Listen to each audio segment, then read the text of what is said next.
We spend so much time chasing the rare, flashy, unusual insects, falling into bog holes trying to catch dragonflies, or feeling disappointed when a bumblebee escapes from our bug jar.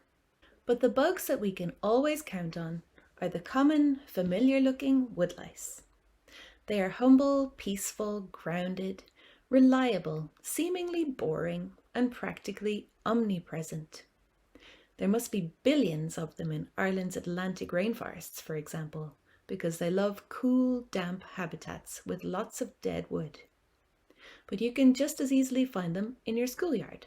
No matter where you are and what the weather is like, there is probably a woodlouse waiting nearby under a rock or a log to comfort you in times of trouble. Because woodlice are so common, I never paid much attention to them until one day a student in one of my workshops asked me this question. Is it true that woodlice carry their young in pouches like kangaroos? I thought, that couldn't possibly be true, could it?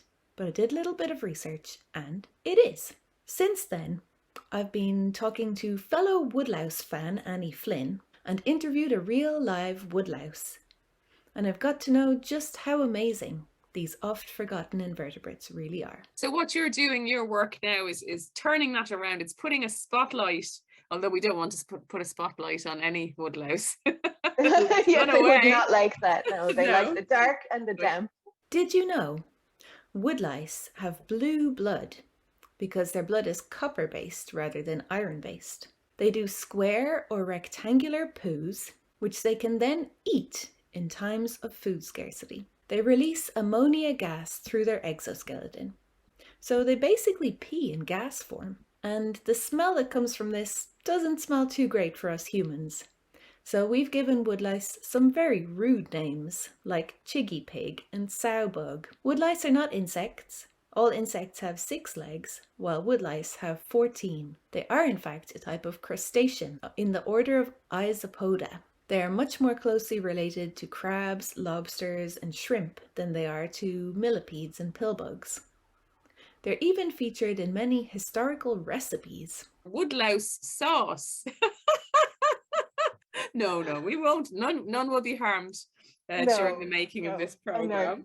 During this video, we'll spend some time observing and drawing the body structure of a woodlouse. We'll also explore what we can learn from this ancient group of invertebrates who came from the sea and have survived on land for over 100 million years. Each segment of this video starts with a question we can ask ourselves about how humans can live well as the climate and environment change. You can pause the video whenever a question comes up and answer the questions together before moving on and seeing what woodlice have to say about it. Let's take a closer look at the body structure of a woodlouse through the medium of drawing.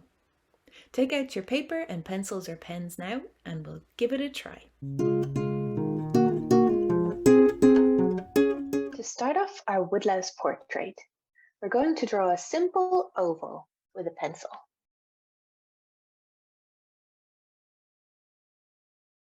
It's a little bit wobbly, but it's just a rough guide on which we can draw the features of our woodlouse. At the end of our drawing, we can erase it. So we'll start with the head. 2 little eyes, just like this. The head is kind of tucked into the armor, to the exoskeleton, just like so. So the thorax is made up of 7 segments. And they're kind of slotted together with protrusions at the side, a bit like the side of an ancient Roman soldier's helmet. So they slot together just like this. We've got 1, 2, 3, 4, 5,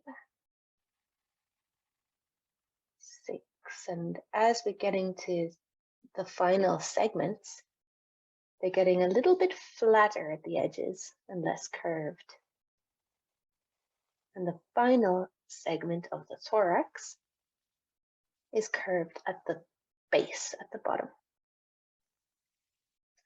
So after we've done the 7 segments of our thorax, we can draw the abdomen, which, unlike in insects, here it appears quite small. So we have 6 segments. 1, 2, and then these ones have little protrusions like the thorax.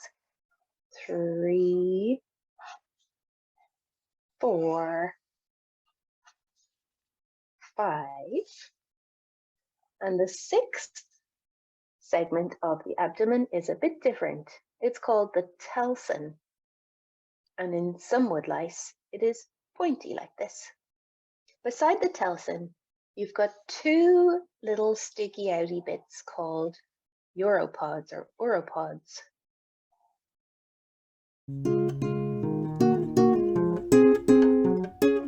Can you see their bums? You can see their uropods very clearly there, that they're like the equivalent of the lobster's tail, and they use them to drink. They can actually drink water through their bums. Okay, that's sensational. That's, you've got to tell people about that. Now, back to the woodlouse's head. They have very long antennae. In fact, they have 1 pair of long antennae, which is visible from the top, but they also have a pair of very short antennae tucked in under their head, and they use those to sniff out chemicals like pheromones that other woodlice might be releasing, or to find water, so they can find places that are nice and damp. So the first segment of the antenna is kind of chunky like this, and we're going to do a simplified version because different woodlice have their antennae divided up into different sections, but they generally look roughly like this. So the first long segment goes out diagonal like this. The next one comes back in line with the sides of the body. And the final smaller ones stick out to the side like this. Real zigzaggy antennae. We talked about how many legs a woodlouse has. There are how many? Can you remember? 14. Each pair of legs is attached to 1 segment of the thorax. So on each of the 7 segments, you have 2 legs, making up 14 in total. This is a handy way to tell the difference between a woodlouse and, say, a pill millipede. A millipede always has 2 pairs of legs, so 4 legs on every segment, whereas the woodlouse will only have 1 pair, which is 2 legs on every segment. Now the legs are segmented a bit like the antennae. They have joints like other arthropods, but normally from above, you can only see the little tippy toes. So we're going to do 1, 2, 3, 4, 5, 6, 7 on one side, and the same on the other side. This is a very rough sketch of a rough woodlouse, common rough woodlouse, Porcellio scaber. So we're going to add some little rough dots and bumps to the surface of its exoskeleton. And when you look really close up at a rough woodlouse, this is the kind of thing you can see. That's where it gets its name. Now, the common rough woodlouse is often grey, but it sometimes has like patches of orange, yellow, or brown. And you can also make up your own woodlice. So stick on a few sequins, put rainbow colors on the segments. In fact, there are 7 segments, so that's perfect for the colors of the rainbow. The ant woodlouse, Platyarthris Hoffmannsegei Oh, wow. is a white woodlouse, Yeah, yeah. and it lives inside ants' nests. Another one of my favorite woodlice, and the reason that I'm wearing pink today, is the rosy woodlouse. Wow, Rosie. You can invent any kinds of crazy adaptations for your woodlouse to survive and thrive in your imaginary woodlouse world. Often on the common rough woodlouse, these first segments of the antennae will be orange.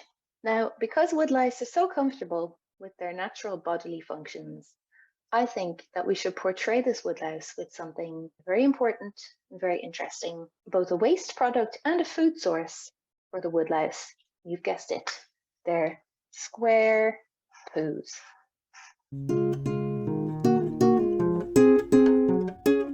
Woodlice strike me as being very comfortable with their bodily functions. You know, they're artistic square poos, they're peeing in gas form, they huddle together and just generally exude gas quite a lot of the time. I just don't know if humans are sufficiently evolved to be comfortable with such things. Yeah, yeah. I'm not.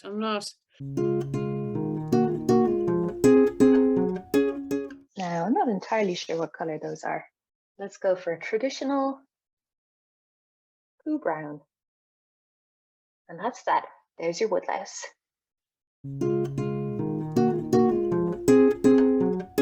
I'd like to introduce you to someone who is known by many names, including woodlouse, roly-poly, granny grey, sowbug, chiggy pig, chucky pig, wood pig, grammar sow, monkey pea, billy baker, cheese log, cheesy bob, daddy granfer, granny grunter, slater, parson's pig, chiggywig, damper, slate cutter, hardyback, penny sow, nutbug, billy button, crunchy bat, pishamare, tick-tock, woody wig, chisel pig, flump, ogopogo, gramfy tuger, and dodamy.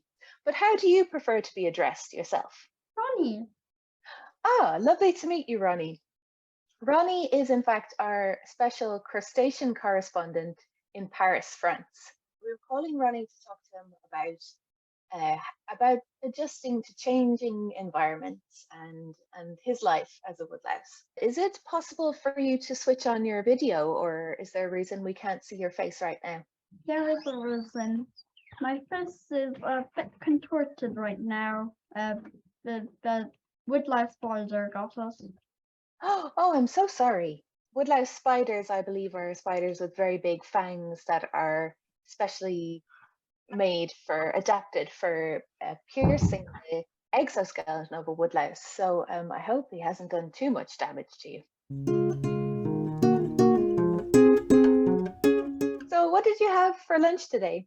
Some purr. Some poo, you say? No, Whose poo? my arm. So I don't mean to be rude, just in human culture, we don't commonly eat our own poo. So I'm just wondering why? Because we didn't have much fur. I didn't have much fur left. Oh, I see. So it's a helpful resource when you haven't got enough food to make sure that you get enough nutrients. Is that right? Yes. Oh no. My goodness. I This know. is a revelation. They're full of surprises. We tend to flush our poo down the toilet, and eventually it kind of ends up in the sea, often. They're recycling their poo. They don't waste anything. They make sure things get cycled back into the system that they live in. Woodlice play a vital role in breaking up dead leaves, dead wood, dead animals and dung into small fragments, turning it into valuable compost. This feeds the soil, which in turn feeds the plants that we need to eat. And the way that humans could do that is, instead of flushing their poo down the toilet, they could make compost toilets. You do your poo in a bucket, basically. You can build a toilet over it. You layer it up with sawdust in between poos, put it on a compost heap for 2 years, and after 2 years, it's really good manure, very nutritious for the soil, and you can use it to put under your fruit trees or whatever Mhm. to feed the soil and feed the plants. Our poo is good manure and fertilizer and compost. So we're trying to copy the woodlouse.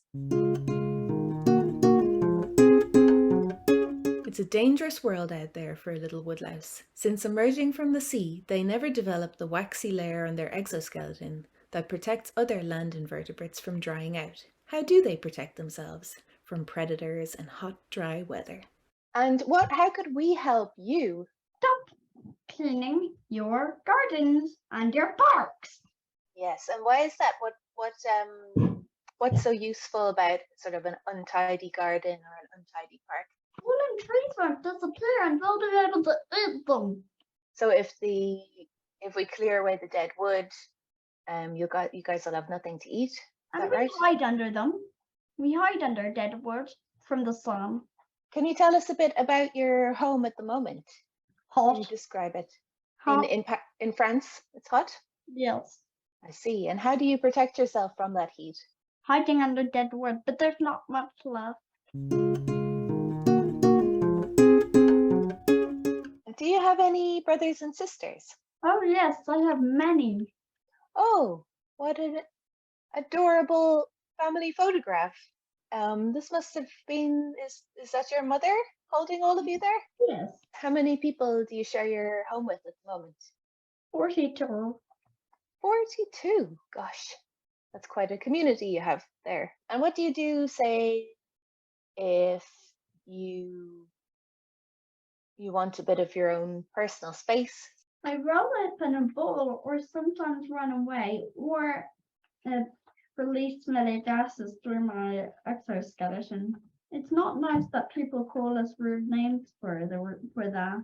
This is an incredible adaptation. God, they're so evolved. Why can't we do that? I think they've got very clear boundaries as well. They communicate them in very peaceful ways. Yeah. And they never attack. They don't have any sharp teeth or toxins to spray at you. They know Their what they like, worst- they know what they don't, and they do Their their wor- own thing. Their worst trait is that they eat their poo. And really, that's That's actually so a good bad. thing.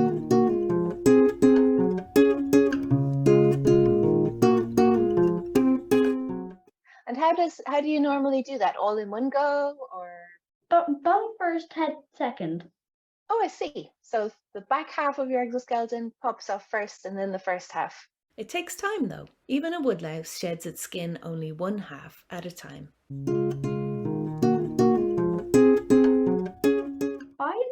Why don't you crawl instead of this so tall and easy to push over? That is a very good question. And I was just talking to another human friend of mine today about how woodlice are so well designed for not falling over because you're so squat to the ground. I think that we have these sort of high and mighty ideas that we're like a more important part of the ecosystem than the other creatures. Woodlice have been on this land for at least 100 million years since you guys migrated from the sea, whereas humans have only been here about 300,000 years. So really, this is your planet. It's time to give it back. Or at least, share it a bit better.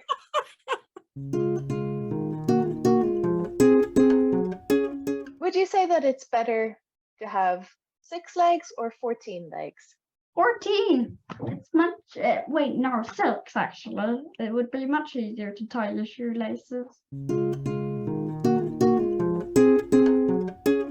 What have you learned from Woodlice today? Scuttle forth and share your newfound wisdom.